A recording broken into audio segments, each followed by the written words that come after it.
memahami dari awal aspek substansi dan aspek redaksi. Kalau substansi itu berarti bicara tentang kontennya, materinya. Materinya tuh substansi PAI-nya, substansi metodologinya, substansi penelitian kualitatif kuantitatifnya.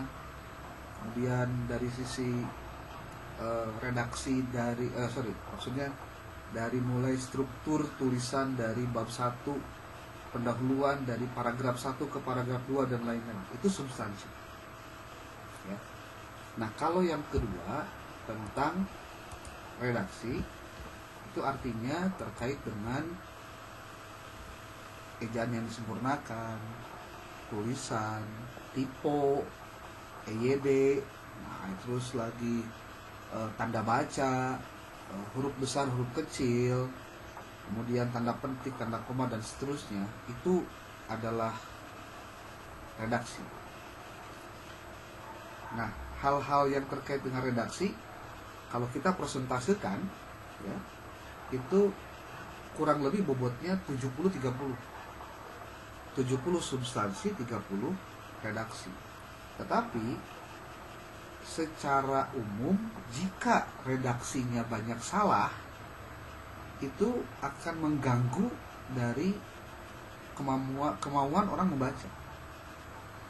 Apalagi kalau misal tidak rapih, itu lain ceritanya, lebih parah lagi.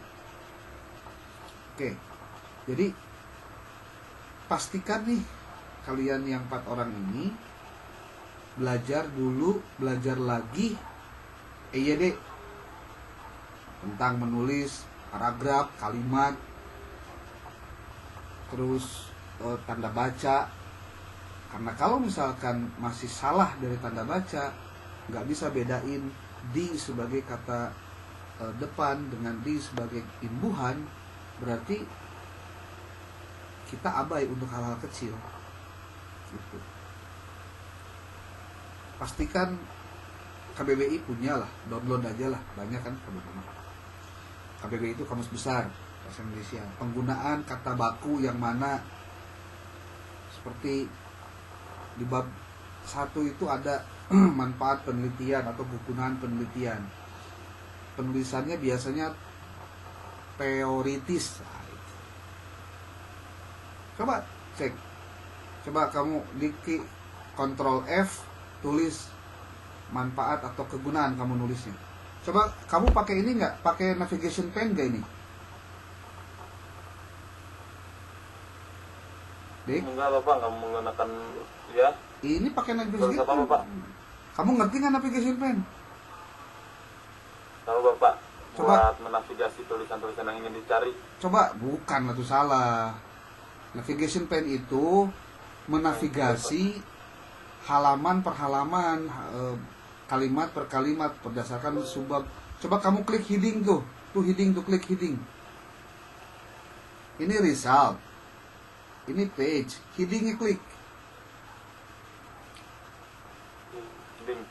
Ini heading, ini yang navigation nih, kita. Nah, ini ke bawah ini namanya navigation pen. Ini navigation pen namanya. Kamu tahu nggak cara bikin ini?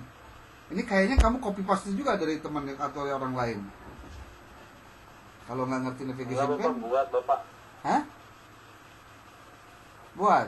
Dibuat Bapak, nggak copy paste. Benar. Buat. Coba klik, coba itu yang latar belakang penelitian. Oh, itu latar belakang penelitian. Kamu di sininya heading 2. Jangan heading 2, harusnya heading 1. Nanti aja lah belajarnya, nanti belajar bagaimana cara membuat heading 1, heading 2 di navigation pen. Coba sekarang masuk dulu ke manfaat penelitian, klik. Tuh kan, benar, manfaat teoritis. Nah, itu masalahnya. Harusnya apa coba? Teoretis. Baru tahu? Iya. Coba Baru tahu, kamu masuk ke Google. Sok, buka aja ini, buka aja, masuk ke Google. Bisa nggak? Oke. Bisa Bapak. Ya, ini si apa? Si tampilan ini di ini. Di ini dulu ganti share screen-nya Bapak. Ya, sok.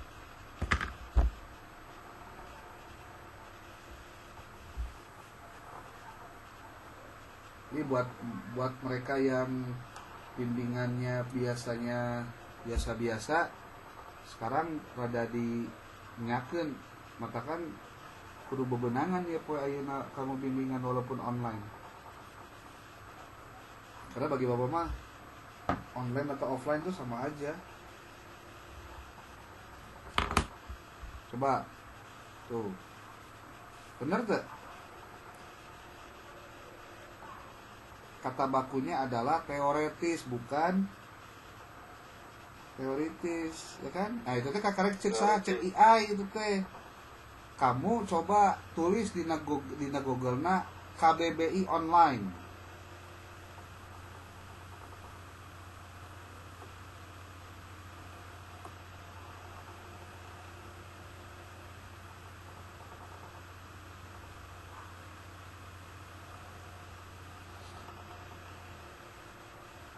Teoretis, tuh kan bentuk tidak bakunya teoritis. Oh iya. Itu atuh make segala sesuatu tuh pakai alasan, pakai ilmu, lain ecek, lain cenah, tapi kamu sendiri yang nyari ya. Oke, balik lagi ke naskah. Ya Pak, sebentar Pak. Itu hal-hal yang terkait dengan apa? Apa sebutnya Redaksi. tuh redaksi. Tapi redaksi teh ulah salah, walaupun dia hanya 30% contohnya, tapi dia bisa berpengaruh terhadap yang 70%.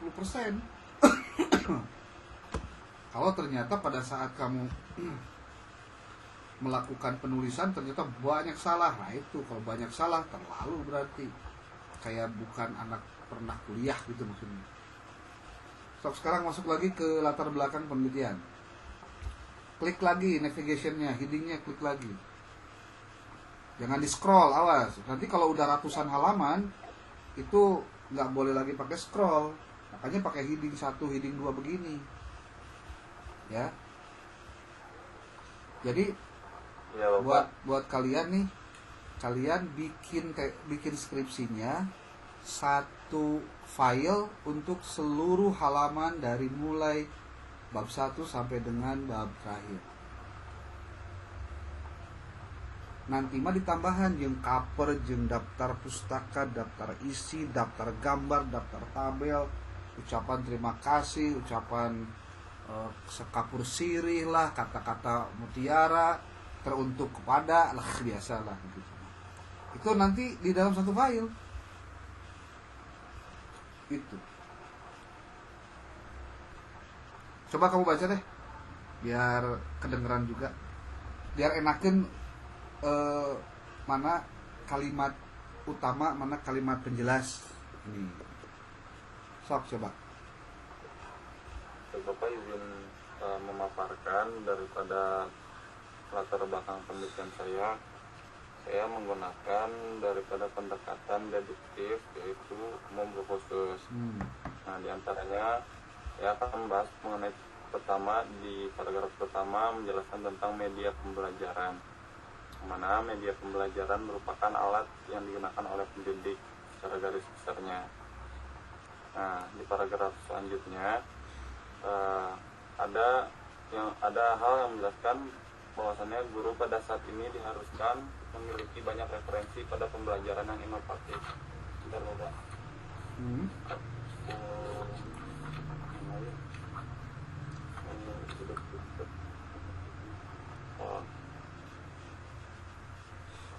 Ya, pokoknya di paragraf kedua menjelaskan bahwasanya guru untuk memiliki banyak referensi mengenai media pembelajaran. Terus di paragraf selanjutnya menjelaskan tentang media pembelajaran, masih mengenai tentang topik pembahasan atau bahasan umum mengenai media pembelajaran. Lalu baru beranjak dari media pembelajaran masuk kepada media pembelajaran Speakers Paper Mode itu sendiri. Jadi media pembelajaran Speakers Paper Mode merupakan salah satu bentuk inovasi teknologi yang digunakan dalam bentuk teknologi dan tradisional. Jadi masih menggunakan kertas karena menggunakan paper mode gitu. Nah, dengan menggunakan aplikasi tersebut, siswa dapat memberikan respon langsung terhadap pertanyaan atau tugas yang diberikan melalui kertas. Oke. Ditandai menggunakan smartphone guru. Bentar, balik lagi ke judul.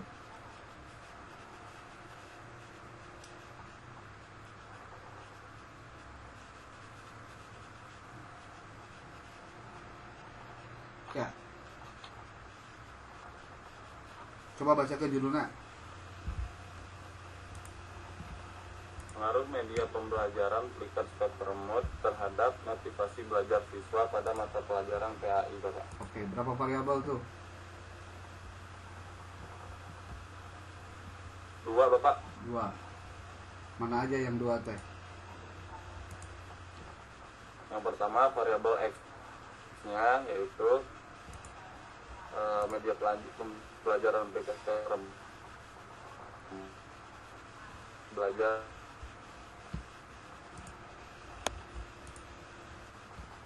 Jadi X-nya mana?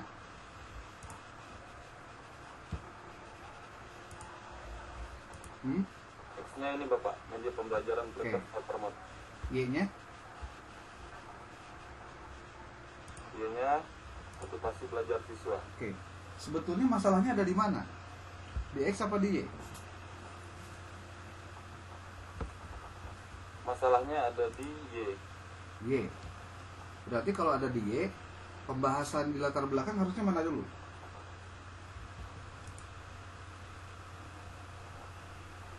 Berarti kalau ada di Y, di latar belakang itu harusnya itu fleksibel, Bapak. Bisa menggunakan yang X dulu atau Y dulu. Kata siapa fleksibel? Referensinya dari mana itu? Yo. Kesalahannya adalah karena kamu melihat skripsi yang lama, yang belum tentu itu skripsinya benar. Ngerti nggak maksudnya? Ya, Bapak paham. Jadi begini nih, buat yang lain juga ya, sama pasti mual jauh ketika bicara latar belakang penelitian. Pembahasannya adalah selalu dimulai dari X-nya. Padahal di penelitian kuantitatif fokus persoalan itu adanya di Y. X itu hanya salah satu yang memengaruhi Y. Sekarang pertanyaannya, emang motivasi belajar teh dipengaruhi cuma oleh media pembelajaran? Salah satunya, Bapak. Nah, salah satunya.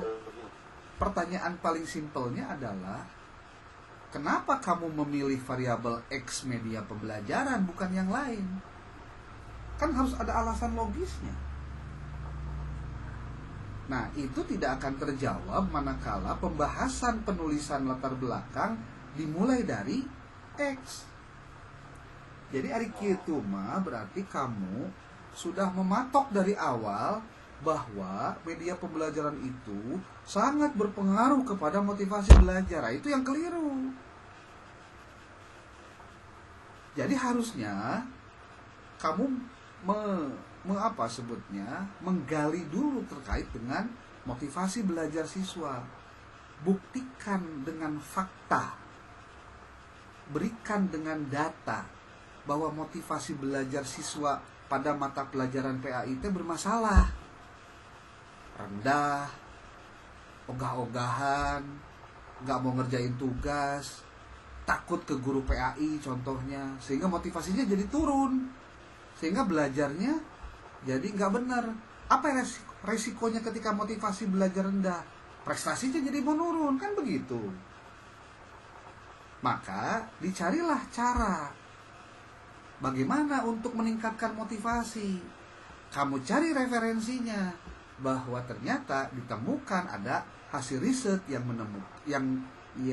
menyatakan bahwa media pembelajaran itu dapat memengaruhi motivasi. Itu baru media pembelajaran dulu loh. Belum ke Flickr tadi, belum. Masih bicara jadi kayak dari sekian banyak faktor yang memengaruhi terhadap motivasi, kamu fokus pada persoalan media pembelajaran. Dengan alasan apa? Dan jelaskan juga alasannya.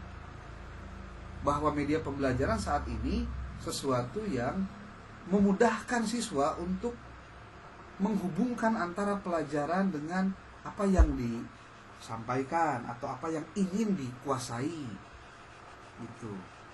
Nah, baru nanti ketika banyak bicara media pembelajaran, tentang pentingnya media pembelajaran, masuklah ke Flickr. Kenapa Flickr? Ada lagi hasil riset yang menyatakan bahwa Flickr itu dapat meningkatkan motivasi. Bahkan di beberapa penelitian sebelumnya, Flickr ini dapat meningkatkan motivasi pembelajaran A, B, C, D. Nah, pertanyaannya adalah, sudahkah pernah ada penggunaan media pembelajaran menggunakan Flickr pada pembelajaran PAI dari riset-riset yang kamu baca itu? Nah, dari situ kamu kemudian masuk. Oh, begitu. Masuklah Flickr. Begitu, Diki. Ya. Baik, Bapak. Pak, ngerti nggak maksudnya? Alurnya paham nggak alurnya? Paham, Bapak, paham. Nah, jadi kalau kamu mulai dari media pembelajaran, berarti kamu sudah menjudge, atau bahasa lainnya apa ya, mengklaim bahwa media pembelajaran itu faktor yang sangat berpengaruh terhadap motivasi. Padahal persoalan besarnya sebetulnya bukan apa-apa, tapi di motivasi. Maka hasil kamu studi pendahuluan itu adalah tentang motivasi belajar siswa tentang PAI-nya. Apa gejala yang muncul di lapangan? Bagaimana perilaku siswa ketika belajar PAI? Kamu observasi contohnya. Kamu wawancara juga siswanya. Kan bisa begitu. Untuk mengetahui tentang motivasi. Nah, nanti dari hasil kamu mewawancarai contohnya, nanti akan ada contoh si siswanya ngomong, ini kayaknya Pak, media yang digunakan gurunya nggak asik, contohnya nggak sesuai dengan ini ya, contoh gitu, ada siswa yang ngomong ya. Nah, kamu jadikan itu sebagai alasan salah satunya bahwa menurut hasil wawancara dengan siswa, ternyata selama ini penggunaan media pembelajaran belum banyak digunakan oleh guru. Nah, kan gitu jadi ini. Masuklah di situ barangnya, maksudnya media pembelajarannya masuk. Gitu. Bisa dipahami ya maksudnya ya? Ya, Bapak, paham, Bapak. Coba nanti, kamu tutup dulu yang punya kamu. Coba Bapak minta yang teman kamu yang lain. Teman-teman yang lain coba tulis dulu judulnya di atas kayak gini. Bapak juga pengen lihat kira-kira kalimat pemulanya itu dari mana gitu. Sebab jangan salah ya, memahami skripsi atau penelitian itu dimulai dari memahami bagaimana latar belakangnya dimunculkan. Karena pertanyaan template dari semua sidang, pertanyaannya adalah apa masalahnya? Kenapa kamu penelitiannya di sana? Kenapa variabel ini yang kamu ambil? Kenapa kamu mengkaji tentang X yang ini? Apa alasannya? Gitu terus dah. Nggak ada yang lain, gitu-gitu wae. Coba, siapa lagi? Kalau pengen tahu nih.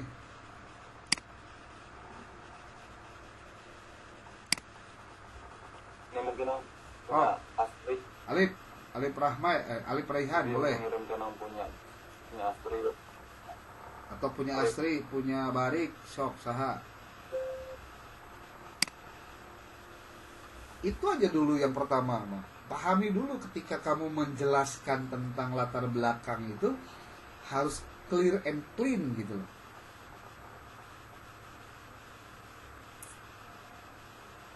Ini punya siapa ini? Asri.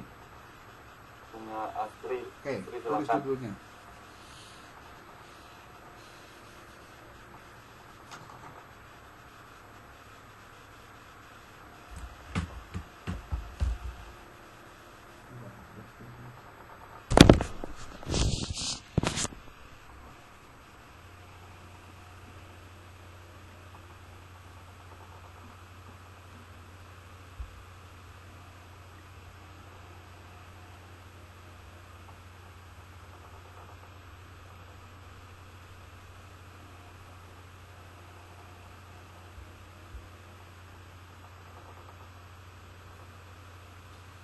Ayo dong. Ayo satsut ah. Benar Pak. Ini tadi salah nge-share screen filenya. Hmm.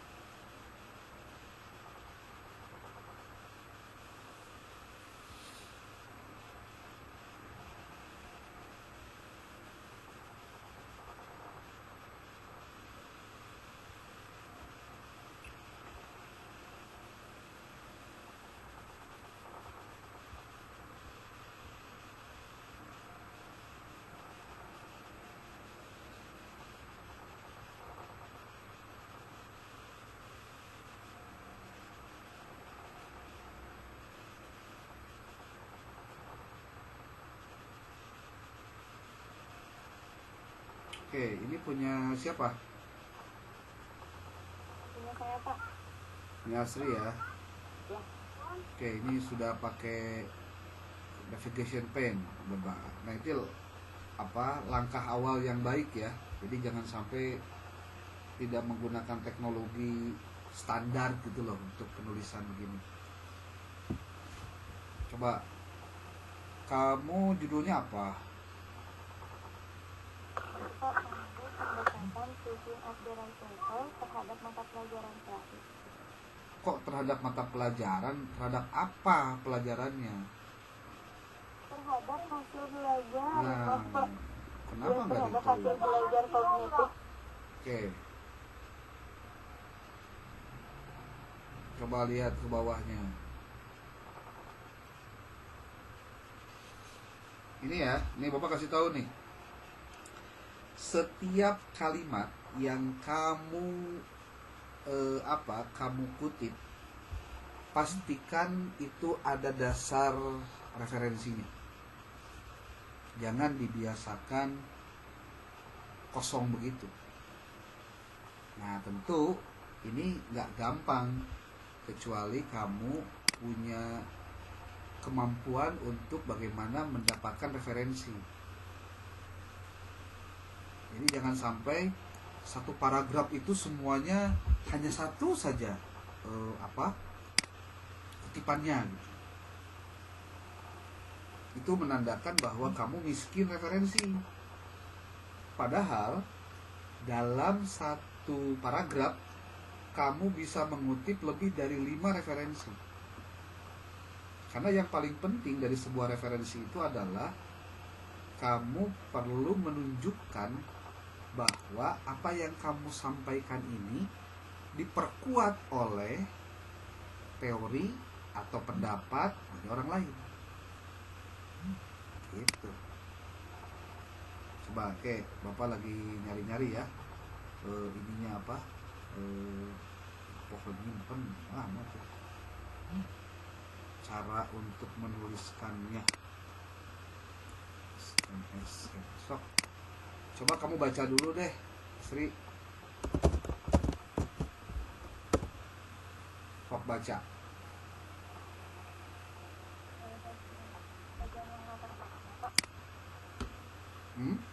Sok.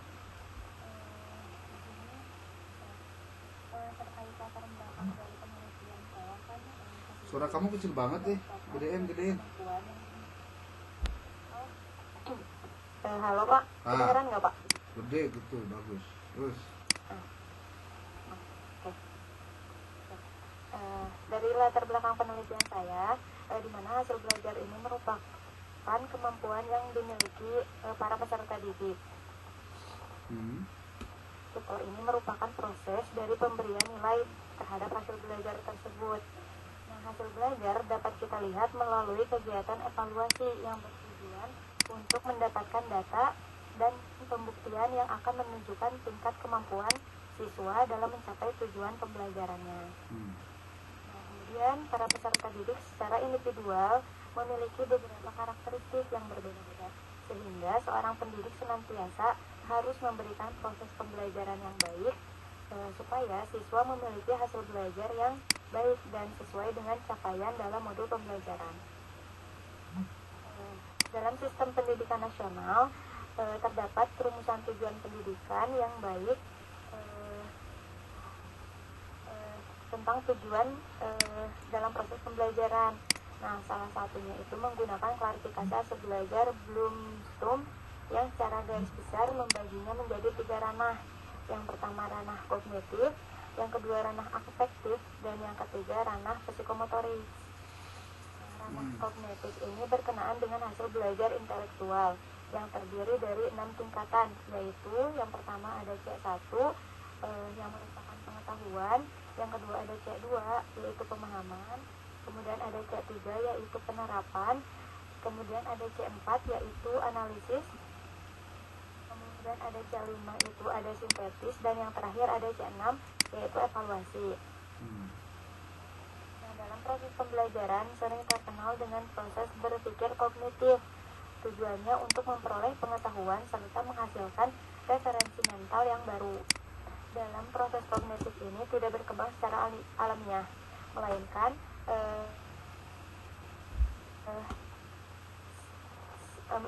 mencari ilmu yang seragam sesuai dengan perkembangan zamannya. Kemudian kait menyadarkan siswa atas kekeliruan konsepsinya. Apabila siswa menyadari ketidaksesuaian antara pengetahuan yang telah dimiliki dengan pengalaman, maka akan terjadi konflik dalam pemikirannya atau konflik kognitif. Peserta didik akan meragukan pengetahuannya yang telah dimilikinya dan membentuk pengetahuan itu. Ini mau habis 15 menit ini? Nah, pada saat ini. Ini Google Meet-nya mau habis 15 menit. Aduh. Soalnya nggak premium, Pak. Oh. Ya udah nanti Fuopa diberin ini. Oke, setelah beres ini nanti masuk lagi sebentar ya. Oke. Ini coba balik ke atas dulu.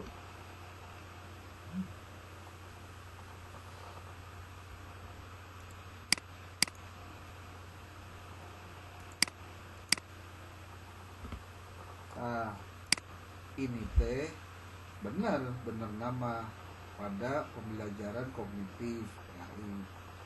Cuma bapak teh kadang suka lupa ya. Lupa teh gini.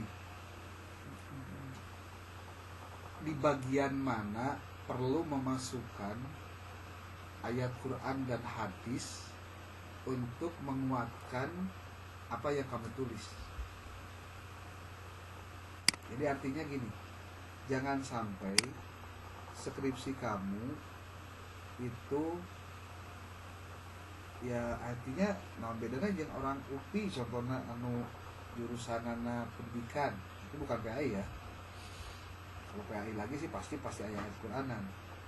Jadi cobalah nanti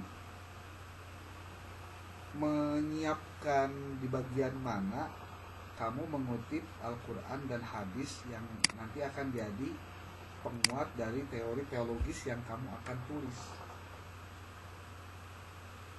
Gitu. Kartos itu maksudnya. Jadi jangan sampai kamu hanya ngaguluyur teh teori barat deui gitu. Walaupun sebetulnya itu salah, tapi maksudnya menjadi ciri khas. Kan meren ari uin teh wahyu memandu ilmu, manya ari wahyu teh diasupkeun karena ilmu, padahal kamu teh sedang membahas tentang ilmu kan gitu meren. Ya. Jadi nanti penjelasannya perlu diklarifikasi lah. Cuma nih sayang nih, satu paragraf kamu satupun tidak ada kutipan ini. Sayang banget. Bapak dikasih inilah, dikasih contoh ya. Sebentar nih, lagi nyari belum ketemu. Gimana nih pernah deh.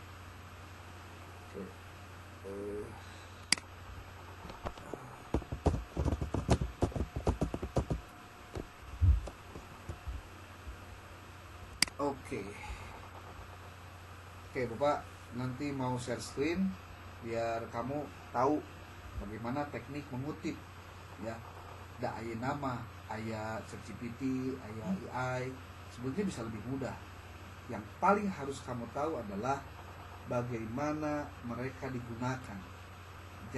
Jadi lain nganukur kumaha cara ngagunakeunana, tapi bagaimana sebetulnya mereka harus bisa digunakan oleh kita sebagai akademisi gitu.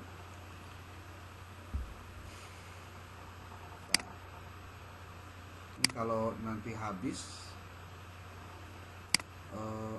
waktunya, nanti Bapak bikin dulu ya, bikin lah.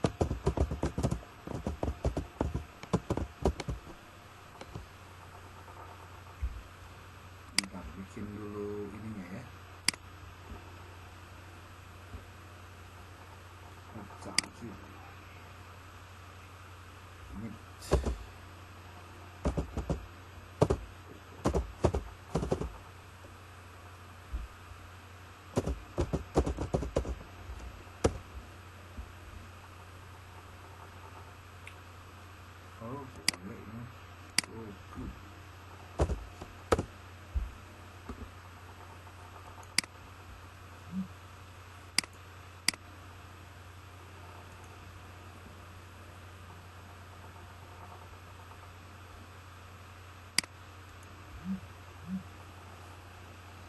Rapat baru,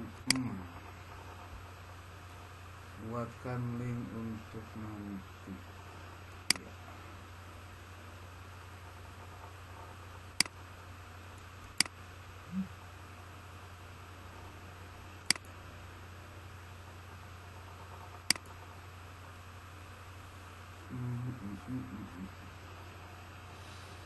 Kamu penelitiannya di mana, Sri?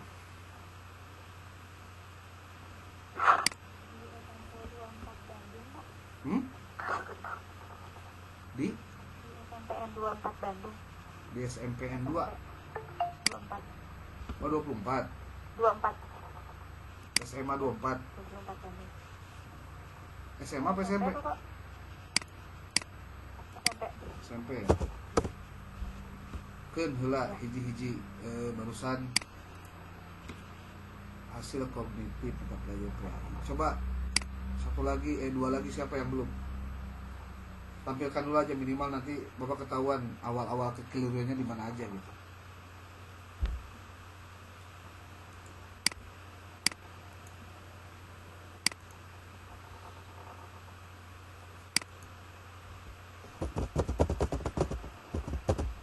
Oke, selain Asri, Sadi, Alif, Raihan ada?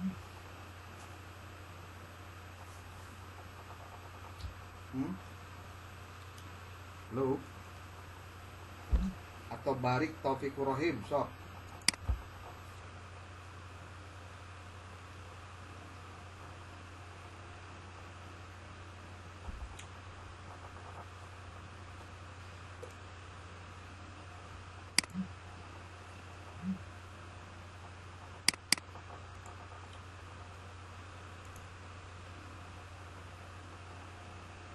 Halo?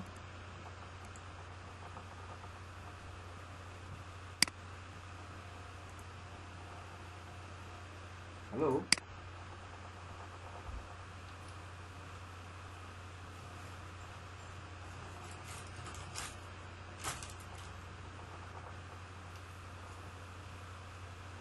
Sok tampilkan deh nu sejenak.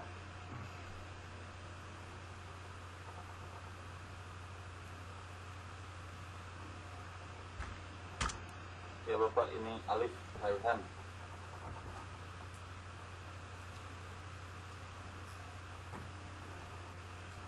Stop, wait. Oke, rupanya di HP kayak gitu. Nah, Hah? Hah?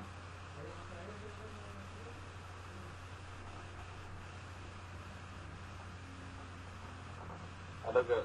Ini start screen-nya ada gak? Ada. Oke. Ada suaranya Pak, punten.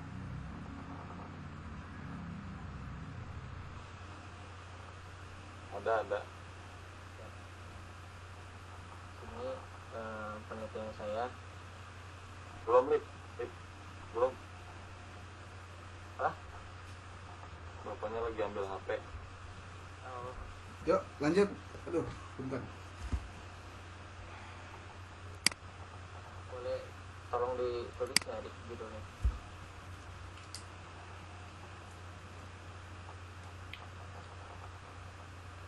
Penelitian saya berjudul analisis alamat pada dari kelas 8 kurikulum merdeka dan implikasinya terhadap hasil belajar siswa.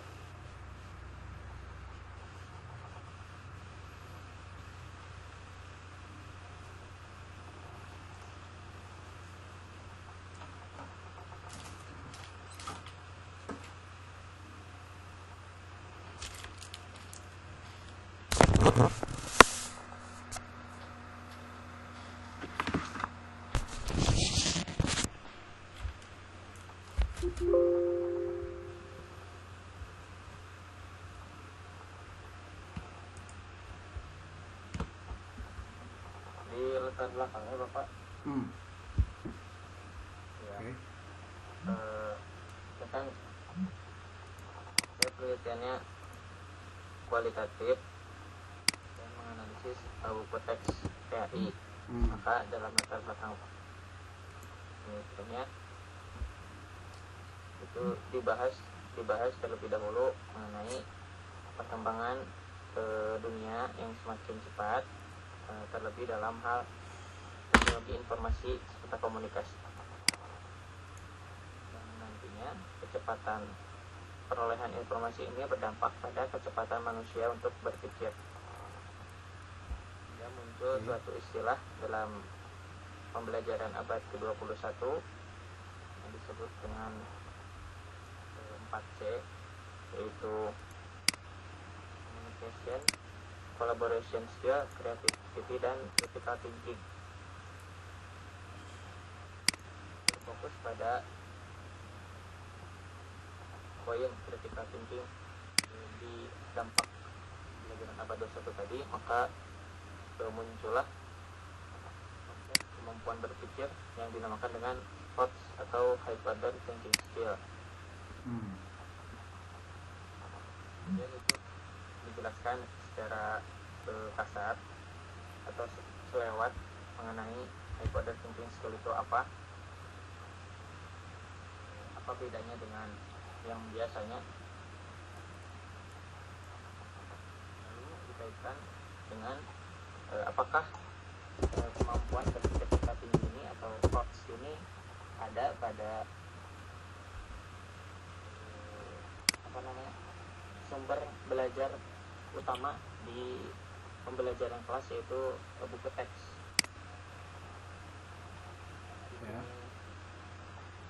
Pelajaran PAI, maka yang diambil adalah buku teks PAI.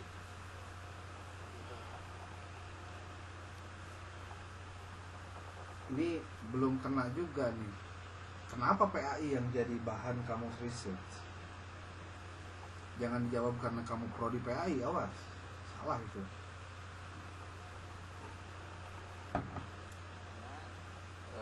Kebanyakan dari literatur yang ada, baru ada mata pelajaran seperti kimia, matematika yang berbasis pada kemampuan menghitung, menghafal. Padahal di PAI juga dibutuhkan kemampuan berpikir tingkat tinggi. Saya mengambil buku PAI sebagai objek penelitian. Ada nggak alasan adakah alasan kenapa PAI yang kamu jadikan sebagai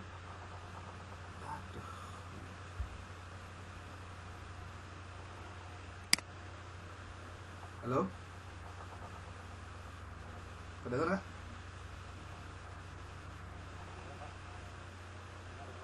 Suara kamu jadi kecil banget, woi. Ya, terdengar Bapak, betul.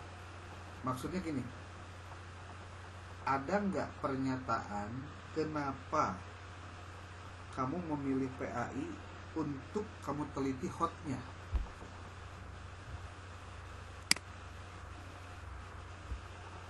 Jadi supaya jelas heula, kenapa kok pilih PAI? Emang seberapa penting sih PAI harus dihotkan gitu? Paham tuh maksudnya? Bridging apa yang kamu lakukan? Belum menemukan, Pak. Nah itu dia.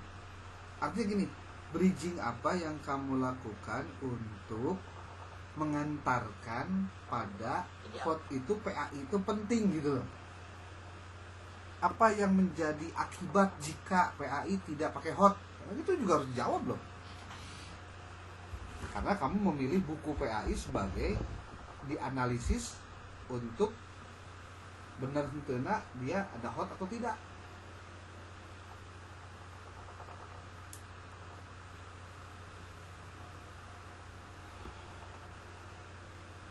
Ini kan bicara hasil belajar. Nah, selama ini hasil belajar siswa emang seperti apa sih di tempat riset kamu itu? Apakah justru ketika dapat pelajaran dapat hot justru jadi makin susah terus nilainya makin jelek? Gimana? Kalau kejadiannya kayak gitu gimana? Perlu lebih lanjut Bapak. Ini bentar lagi mau habis ya. Kalau mau habis Bapak tadi kirim di grup link yang baru ya. Pindah dulu ya mungkin Bapak. Ya, pindah dulu Bapak. Oke. Beres dulu aja, di end aja dulu ya. Ya.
Udah nampak belum?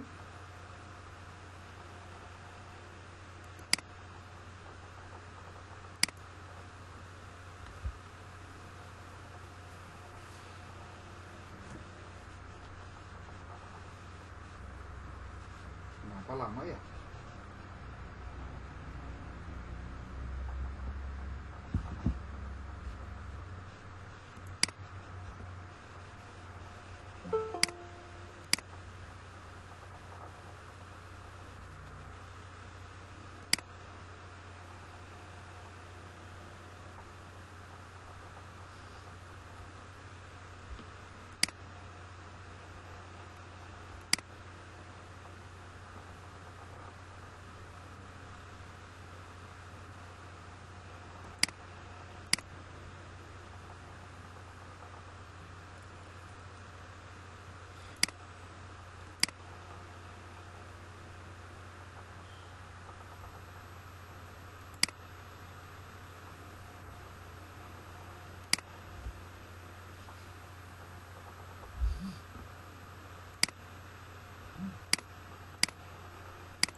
Nah, apa ini nggak bisa?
Aduh.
Aduh.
Kedengaran nggak suaranya?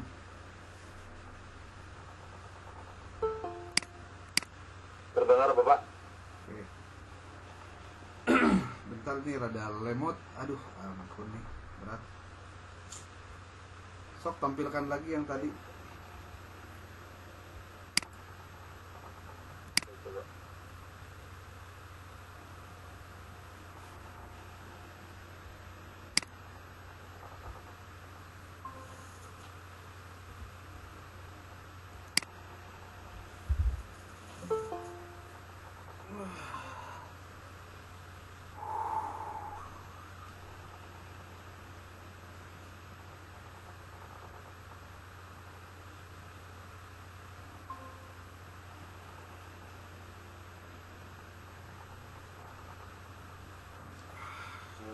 ya Alif. Oke, Udah. Bapak ulangi lagi ya. Jadi simpulan untuk menjelaskan tentang soal hot pada buku PAI dan implikasinya terhadap hasil belajar, sebaiknya dimulai dari menjelaskan tentang hasil belajar siswa dulu. Walaupun ini bukan penelitian kuantitatif, tapi dasar alasan bahwa kamu mau penelitian tentang buku hot itu karena ternyata itu berdampak terhadap hasil belajar siswa. Jadi mulailah dari hasil belajar siswa dulu. Bagaimana hasil belajar siswa dalam pelajaran PAI, faktanya seperti apa. Baru ketika kamu tahu bahwa di sana nilainya jelek-jelek, berarti memang tidak mengarah pada pencapaian C3, 4, 5 ke atas, tapi hanya sebatas di C1 dan C2. Dan itu bisa kamu teliti dengan memperlihatkan hasil-hasil riset lain. Itu.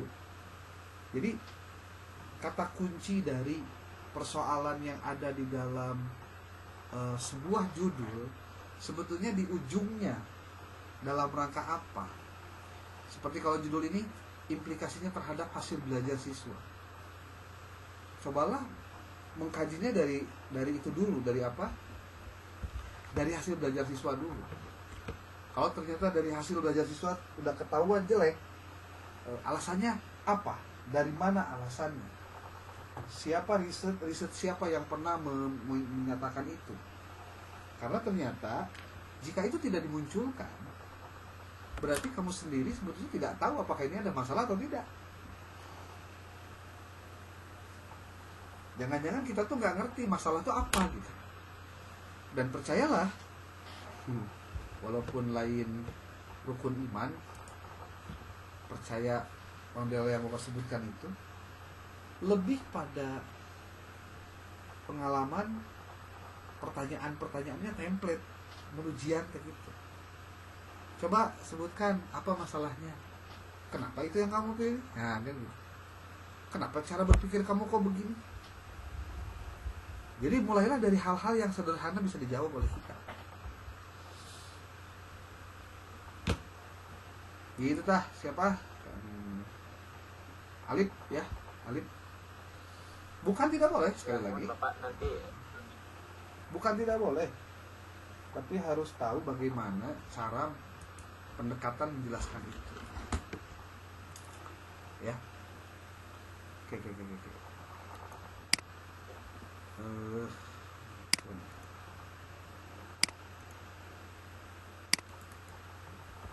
Oke, ada pertanyaan dulu nggak? Boleh, sok.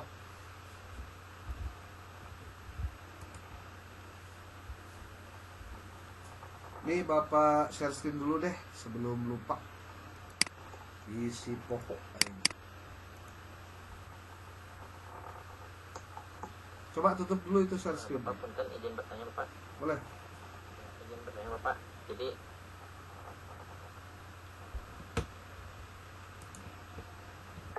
Ya, gimana?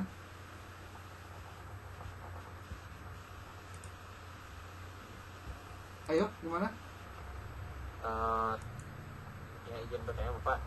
Jadi penelitian skripsi saya asalnya hanya berfokus pada analisis soal HOTS pada buku PAI tadi kelas 8 kurikulum merdeka. Jadi hanya berfokus di situ, cuman ada kendala di jurusan, katanya penelitiannya kurang terdampak pada jurusan, katanya makanya ditambah oleh jurusan implikasi terhadap hasil belajarnya. Nah karena yang asalnya saya ingin memfokuskan di analisis soal buku, hanya pada analisis soal bukunya saja, jadi saya menjadikan hasil belajar PAI-nya itu hanya untuk perbandingan gitu Bapak. Perbandingan apa? Misal gini, saya meneliti di sekolah SMPN 1 Solokan Jeruk yang kebetulan kelas 9-nya yang tahun sekarang itu masih memakai kurikulum 13. Nah, kelas 8-nya baru memakai kurikulum Merdeka. Jadi saya menyiasatinya dengan membandingkan hasil belajar kelas 8 tahun kemarin, yaitu yang sekarang kelas 9 yang menggunakan kurikulum 13, dengan hasil belajar kelas 8 sekarang yang menggunakan kurikulum Merdeka, Bapak.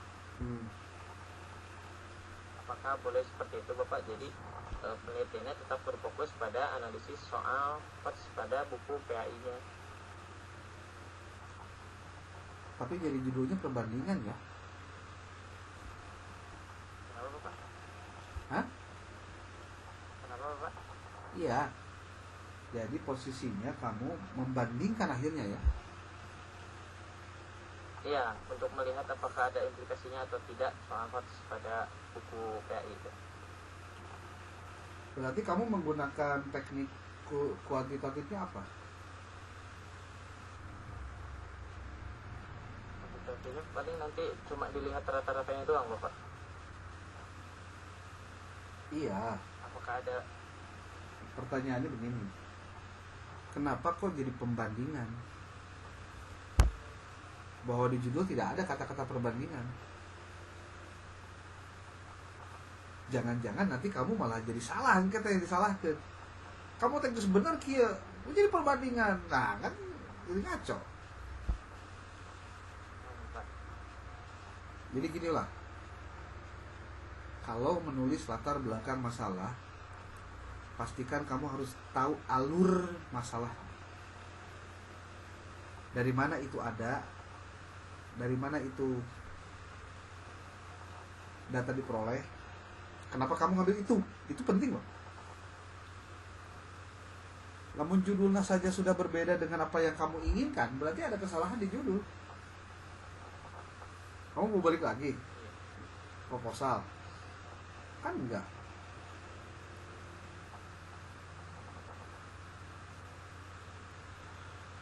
Kesimpulan pertama, judul tetap itu, nggak apa-apa, nggak masalah. Tapi maksudnya, Bapak berkepentingan bahwa penulisan latar belakang masalah teh kudu ngaguluyur gitu loh. Kudu ngaguluyur teh kudu dalam konteks kepentingan mana jelas semuanya bisa keambil. Gitu. Sebab lamun henteu kamu akan disalahkan dan pembimbing sih gak ditengarahin kan.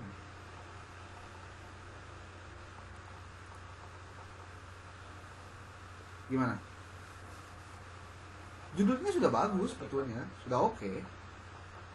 Cuma maksudnya ketika kamu memaparkan tentang skripsi ini di depan penguji, kamu kan harus tahu gitu bagaimana alurnya. Dimulai dari mana, kemana, jadi apa, dan seterusnya. Kalau tidak begitu, justru jadi masalah.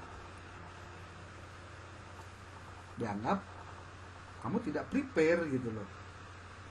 Kenapa jadi perbandingan di judul lagi, entah ya kata perbandingan, tuh mesti disalah deh. Sementara orang tuh selalu terjebaknya di judul dulu masalahnya. Hari judul nakia di jerono beda. Nah, itu juga jadi pertanyaan. Itu. Pokoknya mah kieu we, judul kamu mah fix itu aja. Da apa ge tarangga rubah judul ariku prodi geus diarahkeun mah gitu. Maksudnya, prodi berarti sudah bertanggung jawab atau sudah mempertimbangkan segala aspek bahwa hal itu bakal terjadi. Gitu. Soklah ayeuna mah ini sebentar Bapak mau share screen dulu nih, mumpung ingat. Iya, Bapak. Makasih, Bapak. Ya.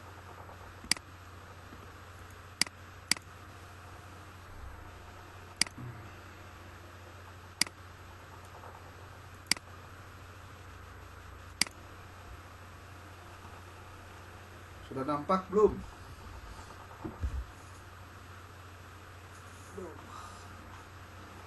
Udah nampak? Belum, Bapak. Belum, Bapak. Belum. Masih twing-twing.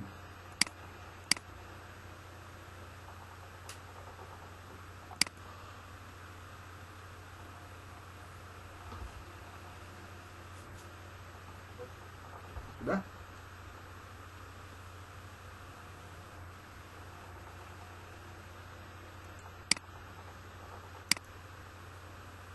Nah, itu share screen-nya tuh jalan kok. Belum ada Bapak. Iya. Udah dipijit padahal itu.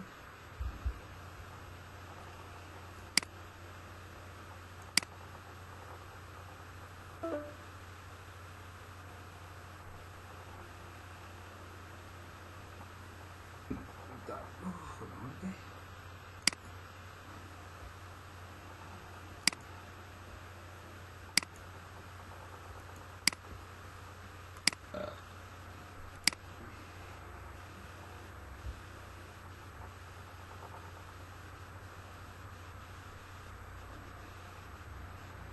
Ada?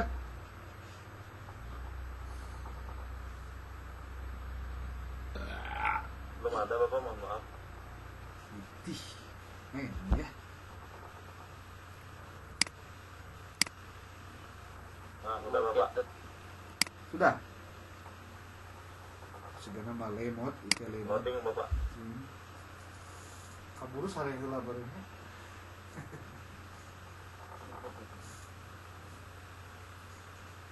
Sudah, nampak. Nampak Pak. Oke.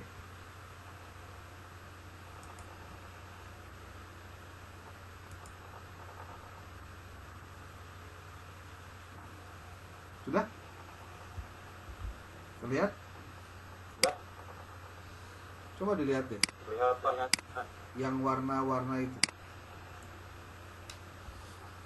Keluarga memiliki peranan penting dalam perkembangan pendidikan anak. Itu kalimatnya umum banget. Ternyata pernyataan ini juga didukung oleh pendapat Cole and Mary, Gezova, Shu and Nielsen, kemudian Menhere and Hoge 2010. Itu yang warna kuning adalah referensi-referensi yang dikutip yang juga isinya kurang lebih menjelaskan tentang ini. Eksistensi keluarga dan pendidikan anak, perkembangan pendidikan anak. Ini menunjukkan apa? Satu paragraf umum bisa kamu ambil referensinya dari berbagai bank. Oke, bisa dipraktekkan cuma cara neangan gitu. Lihat lagi ada Kiajik 2016. Oleh karena itu sikap dan sifat anak dan dibentuk melalui pendidikan di lingkungan Rumsina Rahayu Mulyaningsi.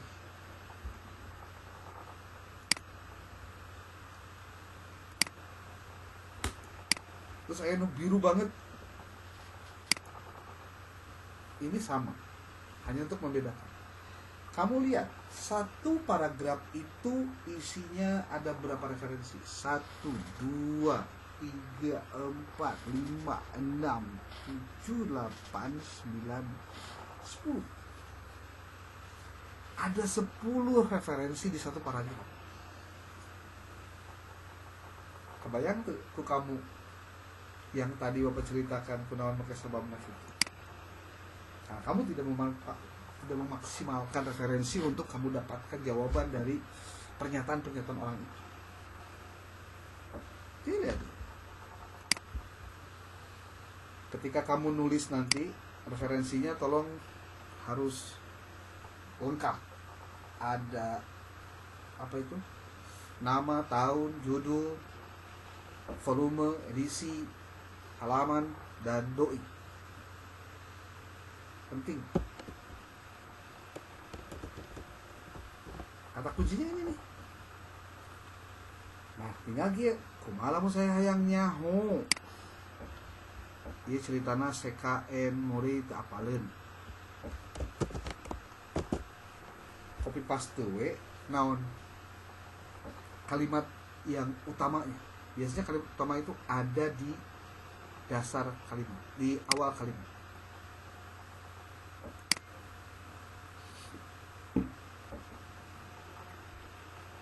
Tuh. tinggal asup ke Google Scholar.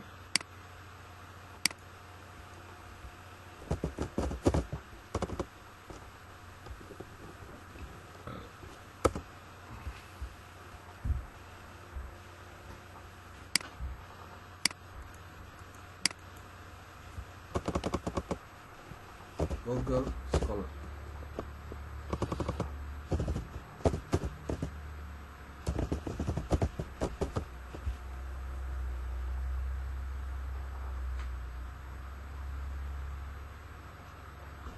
Masuk ke sini. Lalu setelah itu tadi kalimat umum tadi masukkan karena ieu. Enter. Nah, kamu sebenarnya tuh kudu maca loba-loba. Tinggal we kalimat teh anu saruhan teh. Berarti bisa dikutip. Ini nih. Peran lingkungan keluarga terhadap perkembangan anak. Hah? Enggak kelihatan? Screen-nya enggak berubah, Bapak. Tadi Oh, masih bentar. enggak ya. Iya.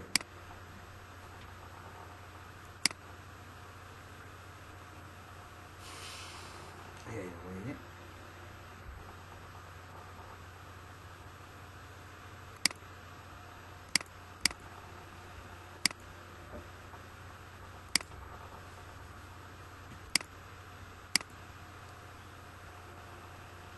Aduh, kacau ini.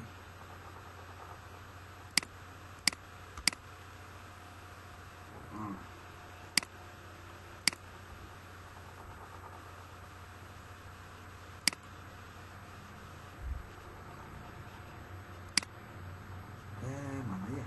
Bentar. Astagfirullahaladzim.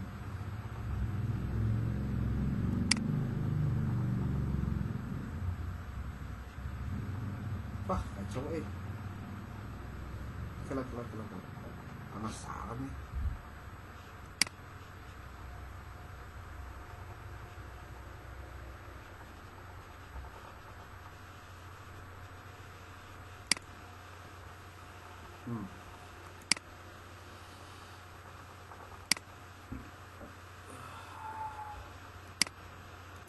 Akhir.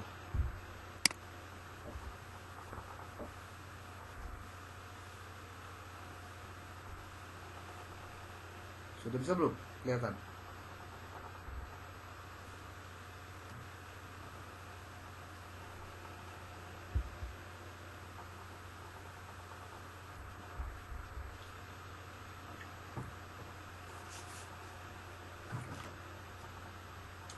Sudah ada belum? Sudah muncul, Bapak. Sudah.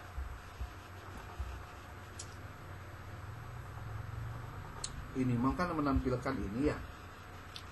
Lupa lain iya maksudnya.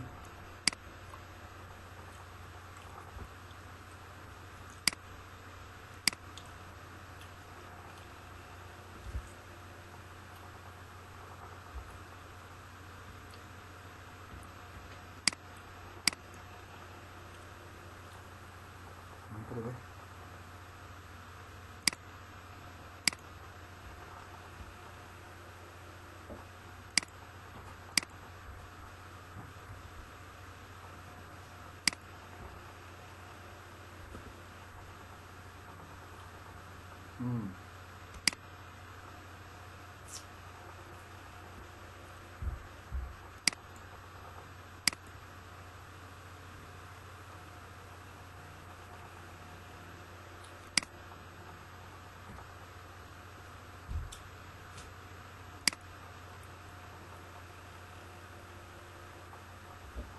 Ini masalah dengan jaringan Anda saya.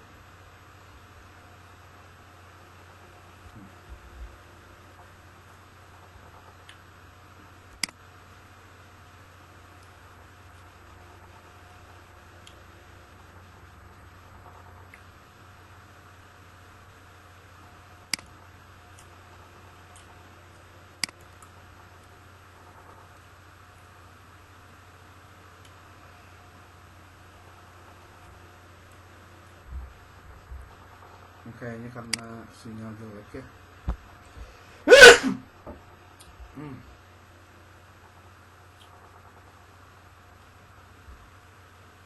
Coba bentar.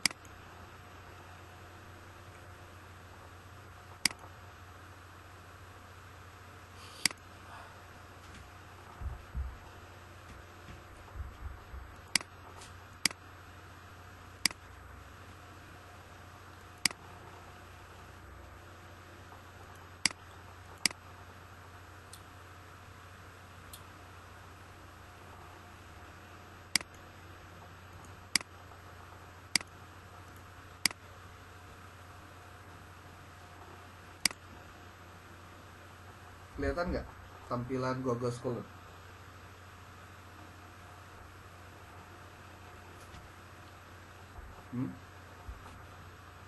Belum ada Pak. Lagi loading Pak. Lagi lagi.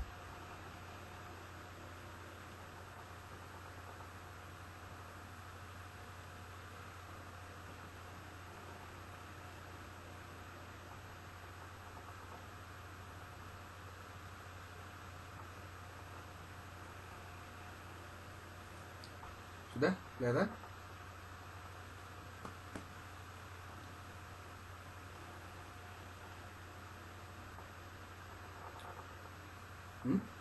Sudah belum? Masih loading Bapak. Wah, kebangetan ya.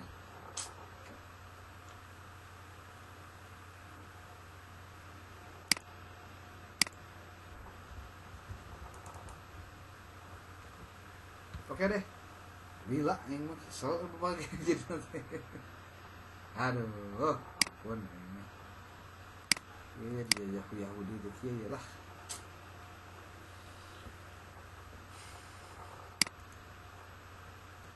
Oke, ada yang mau ditambahkan dulu nggak Sok? Sebelum kita close. Zakwan Bapak belum memaparkan Oh iya Sok, paparkanlah terakhir. Zakwan Pak. Iya kan? Sok. Zakwan. Surah Oke, orang stop selection lah di dia. Sok. Silakan.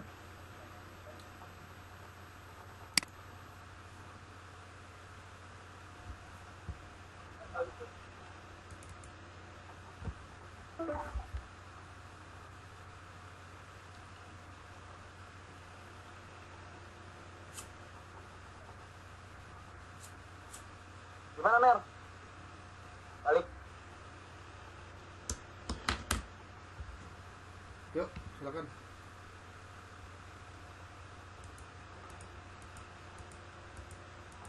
Zakwan.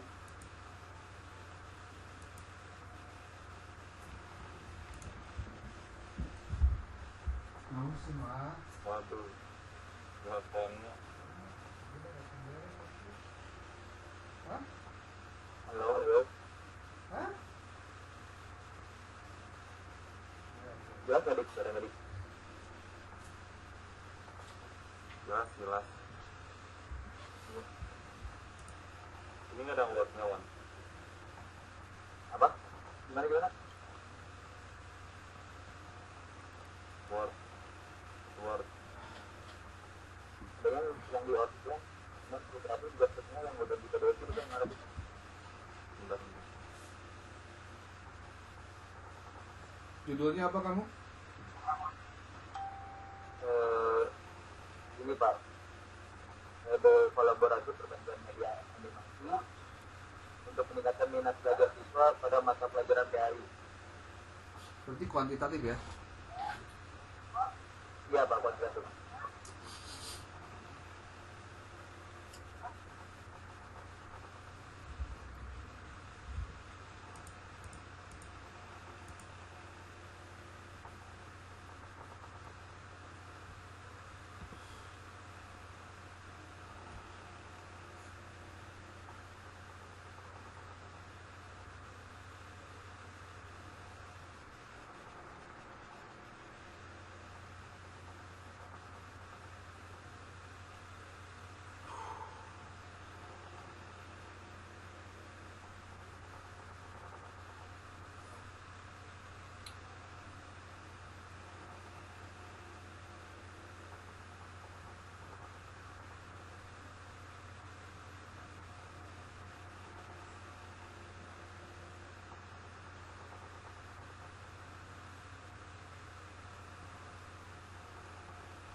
Atau gimana?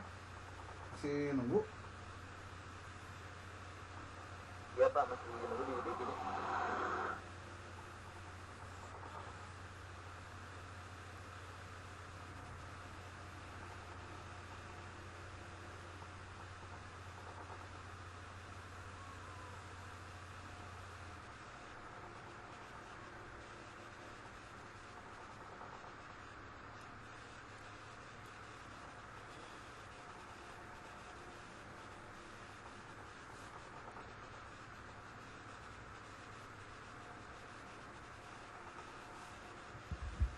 Bentar Wan, ini aku mulai tiba-tiba. Oh, kuat banget.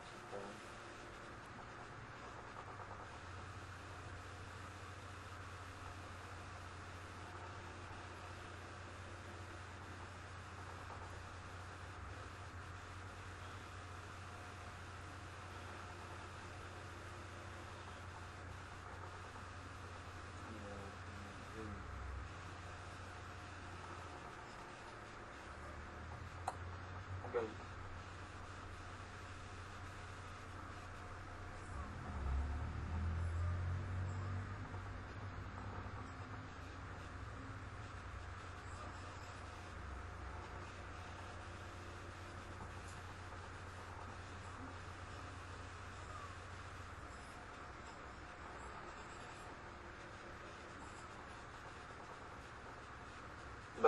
Mbak Wan silakan.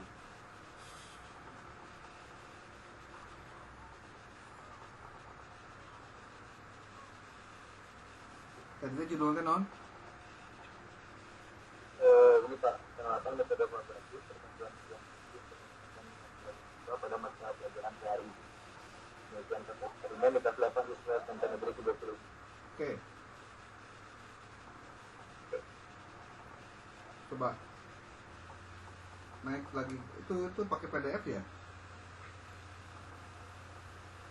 Iya, ini pakai PDF Pak kayaknya. Iya, pakai PDF. Ya udah sok masuk bab satunya lah.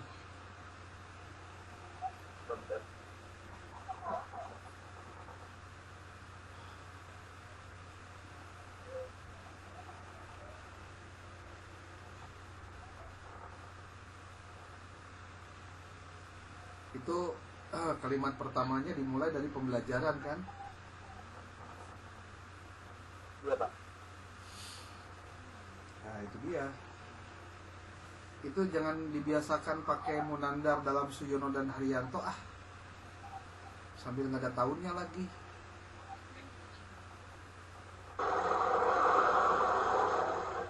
ya. Iya Pak. Terus bawah.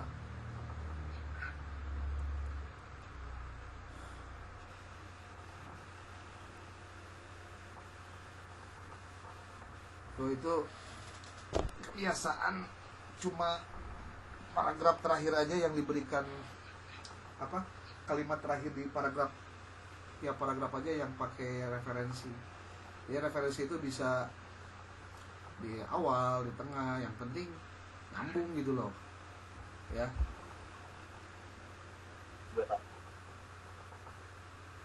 Terus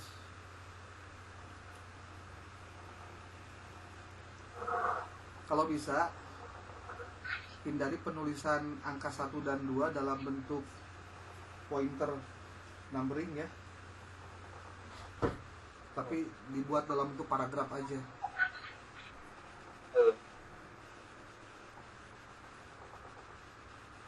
Terus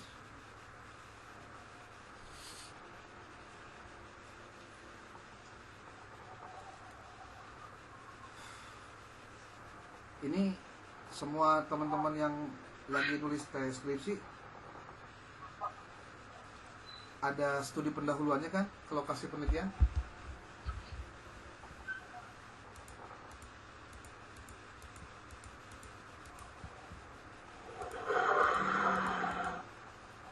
Ada Bapak. Ya.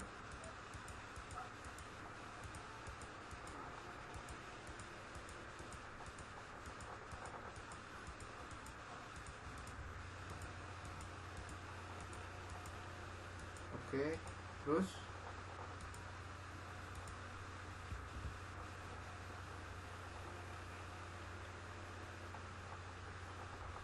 mulailah dari minat ya, sama kayak tadi. Iya, Pak.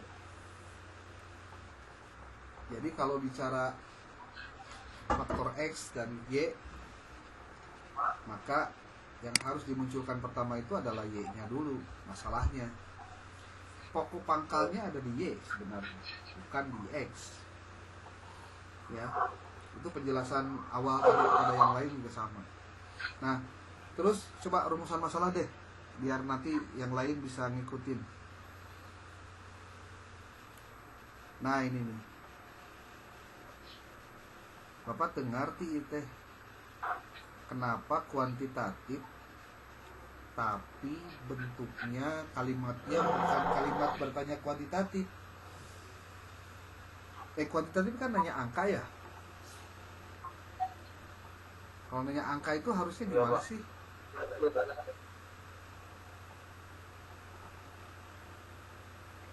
Mau nanya angka.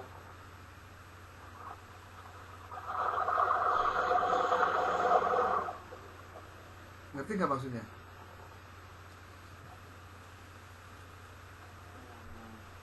Kalau penelitian kuantitatif, emang rumusan masalahnya jadi kayak gini gitu.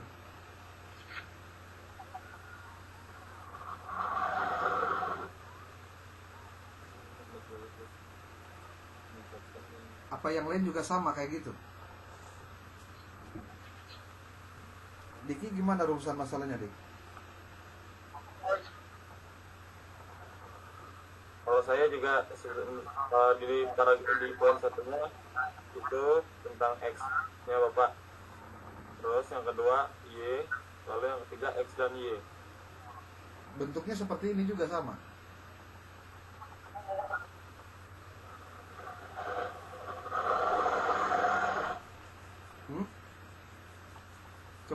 Coba yang Diki coba dibacain aja lah. Jangan share screen, dibacain aja. Rumusan masalahnya apa? Kalau yang rumusan masalahnya ada 3. Yang pertama, bagaimana penerapan media. Yang kedua, bagaimana motivasi belajar siswa pada mata pelajaran KI di SNPN tersebut. Dan yang ketiga, bagaimana pengaruh media terhadap motivasi belajar. Gitu Bapak. Nah, itu problemnya adalah kenapa si rumusan masalah bentuknya seperti itu padahal kamu penelitiannya kuantitatif gitu.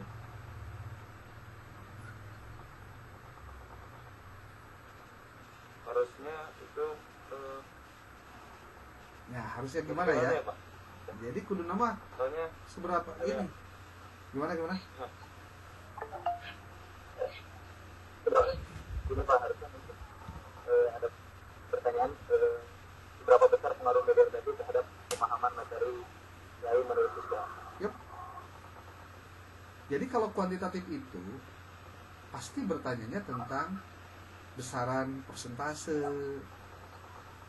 Makanya Bapak tuh suka bingung gitu kalau penelitian kuantitatif tapi dalam narasi pertanyaan atau rumusan masalahnya itu kayak gini. Sekarang mah gini deh, diisi ulang cek bapaknya. Coba ini Diki online internet nggak, Dik? Online ya? online Bapak. Coba masuk ke Google. Iya.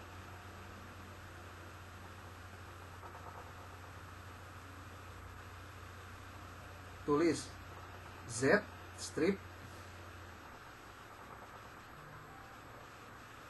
Ya Bapak, sebentar ini loading Z Z strip Z aja Z strip library Z library Bapak. sok tulis aja dulu Z library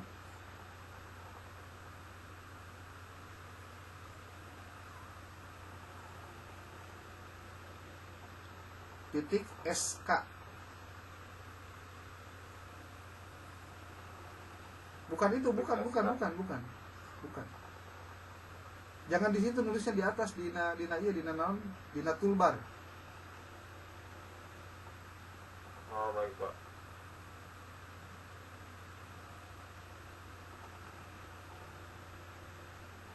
Oke, enter.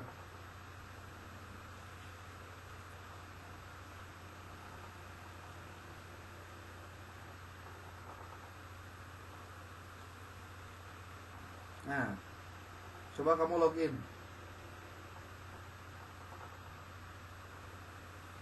Login.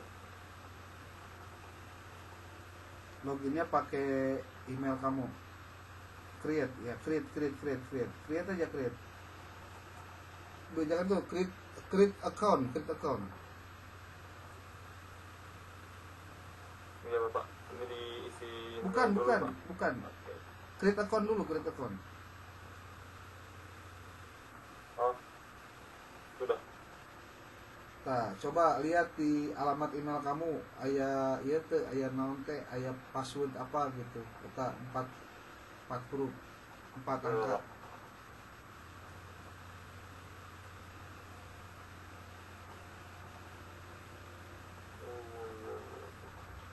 Ke email kamu itu masuknya. Mau buat notifikasi.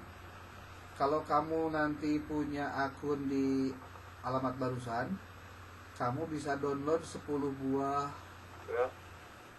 10 buah buku gratis setiap hari.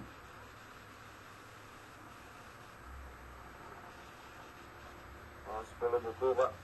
Ya. Dan itu bisa kamu mendapatkan banyak buku bebas, sebebas-bebasnya. Coba, kalau enggak, keluar dulu aja. Klik tuh dekat login layar kacamata. Tulis aja, nulis we. Metode penelitian kuantitatif.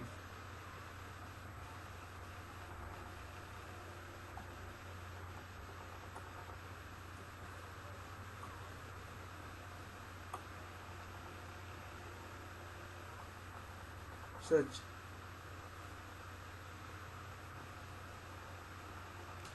Termasuk buku-buku untuk mendapatkan referensi tentang teori, konsep, dan lain-lain dari situ. Nah, ada Muri Yusuf ya. Kamu cari Muri Yusuf yang kedua yang 4,7 mega. Jangan yang 7 mega itu.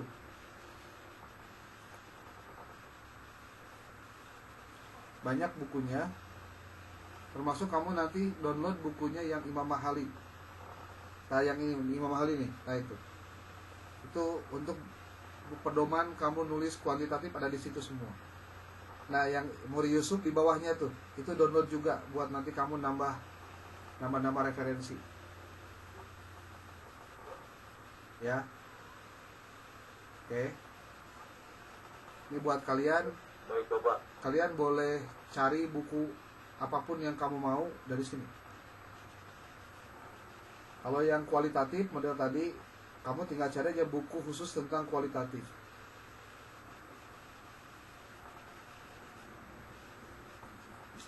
Oke, sebentar itu dulu aja deh untuk hari ini. Perbaiki dulu latar belakang masalahnya ya, sama rumusan masalah. 2 itu dulu perbaiki. Nanti coba cek gimana sih rumusan masalah yang benar. Jangan kamu cuma lihat dari skripsi yang udah-udah. Ya. Oke, terima kasih. Assalamualaikum warahmatullahi wabarakatuh. Waalaikumsalam warahmatullahi wabarakatuh.